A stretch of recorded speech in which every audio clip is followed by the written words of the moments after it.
আসন্ন গঙ্গাচড়া উপজেলা পরিষদ নির্বাচনে আনন্দে মেতে উঠেছে সকল শ্রেণী পেশার মানুষ। বিজয়ী হিসেবে দেখতে চান মোকাররম হোসেন সুজনকে। আসুন তাহলে শোনা যাক সাধারণ জনগণের মতামত। এই বিষয়টা আমরা আপনার কাছে জানতে চাচ্ছি যে কার ফিল কিরকম এখানে গঙ্গাচড়া উপজেলা, যেহেতু আমরা গজগন্ডা ইউনিয়ন 6 নম্বর গজগন্ডা ইউনিয়ন, গজগন্ডা বাজার।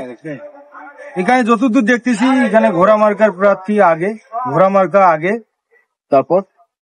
তারপরে আগে আছে আনারস। আচ্ছা, আপনার কি মনে হয় ভোট কি এবার সুষ্ঠু হবে? তো ভোট যদি নির্বাচন কমিশন যদি ভালো করার তাগিদ দেয় তাহলে ভালো হবে। আর যদি বলে যে না ভালো করার দরকার নেই, তো ভালো হবে না, মানুষ ভোটও দিতে যাবে না। আসলে কি বৃক্ষতর নাম কি ফলে পড়ছে? আমি উন্নয়ন হওয়ার পর কতটুকু কাজ করব, আজকে যদি আমার চেয়ে যারা একবারে যার ভোটে তাকেও যদি জিজ্ঞেস করেন উন্নয়ন হওয়ার পর আমি ব্যাপক উন্নয়ন করব, এই করব সেই করবো, অনেক কিছু বলতে পারবে। কিন্তু আসলে একটি গাছের পরিচয় পাতা দিয়ে হয় না, ফল দিয়ে হয়। আমি যদি নির্বাচিত হতে পারি কি করবো? ইতিমধ্যে আপনার জনপ্রতিনিধি হিসেবে আমার ইউনিয়নের আমি 4বার চেয়ারম্যান হিসেবে নির্বাচিত। তার মানে কিছু একটা যদি কাজ না করে তাহলে আমাকে জনগণ 4বার নির্বাচিত করার কথা নয়। এখন কি প্রত্যাশা? আমার এখন প্রত্যাশা এতটুকু যে আগামী 6টি উপজেলা নির্বাচন অবাধ, সুষ্ঠু, নিরপেক্ষ যেন হয়, এবং এখানে যিনি নির্বাচন কমিশনের যে আইন অনুযায়ী মাননীয় সংসদ সদস্য এবং যারা মন্ত্রী, প্রতিমন্ত্রী মহোদয় যারা নির্বাচনী এলাকার, তাদের স্ব নির্বাচনী এলাকা ত্যাগ করার কথা।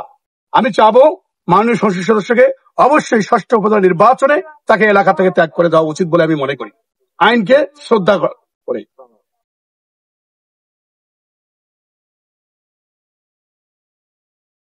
আপনার নাম?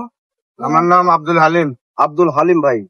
আচ্ছা, এবার এই গঙ্গাচড়া উপজেলা যে চেয়ারম্যান ক্যান্ডিডেট অনেকেই আমরা দেখতে পাচ্ছি, তো আপনারা কাকে মনে করছেন যে এবার উপজেলা চেয়ারম্যান হিসেবে উনি আসতে পারেন?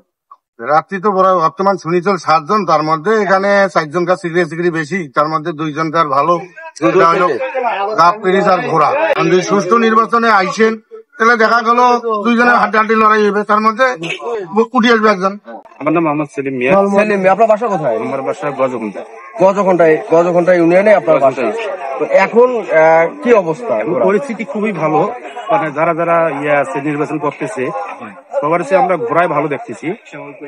ইনশাআল্লাহ যদি সঠিক নির্বাচন হয়, সুষ্ঠু নির্বাচন তো ইনশাআল্লাহ ঘোড়া উঠিয়ে না। আমরা যতটুকু জানি যে নির্বাচনে এবার কোনো কারসাজি হবে না এবং নির্বাচনটা ইনশাআল্লাহ হবে না। যদি কোনো কারসাজি না হয় আমরা তো ভোট দেবো, ইনশাআল্লাহ যদি কোনো কারসাজি না হয়, যদি সুষ্ঠু নির্বাচন ঘোড়া উঠিয়ে আসতে পারে, ঘোড়া ফিল ভালো। আপনার এটা বলতে?